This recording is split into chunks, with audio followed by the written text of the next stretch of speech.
Chapter 5. Garston Infant School. I Get Lost. We moved from Oldham to Garston, Watford when I was 5 years old.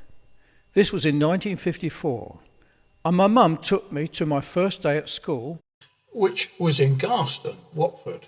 I was in the second year of the infants. My mum had arranged for me to walk home with a girl called Vivian, who apparently lived in Coates Way, and that was where we lived. It was about 2 miles from home. Not that I knew my address, because I didn't. All I knew was that we had moved to a place called Garston, so I assumed we lived at Gaston Road.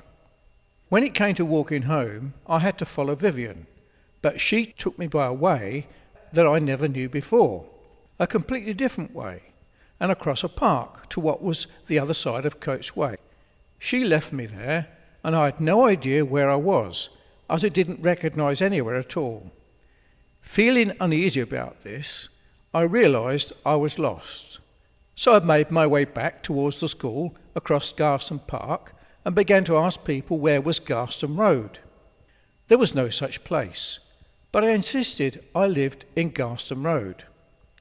A man with a red dormobile offered to take me back to school to find out where I lived, so off we went. The school teacher said I lived at Coates Way, where Vivian had taken me to. I don't live there. I can't recognise it. I live at Gaston Road. I insisted in my northern accent I lived at Gaston Road, but the German teacher contradicted me and said I lived at Coates Way. The man took me back to Coates Way, but I could not recognise where I lived. He drove from one end to the other. It was quite a long way, with a council estate on one side and private houses on the other end. This was where I lived, 149 Coates Way. I saw my mum in the front garden, so I arrived home after being lost on my first day at school.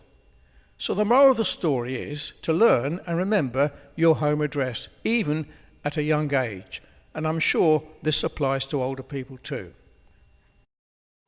This is just one of the many true stories told in David's book, some of which will be of interest for people of all ages, especially to those that know David. Available from amazon.co.uk, amazon.com, and also ACX Audio.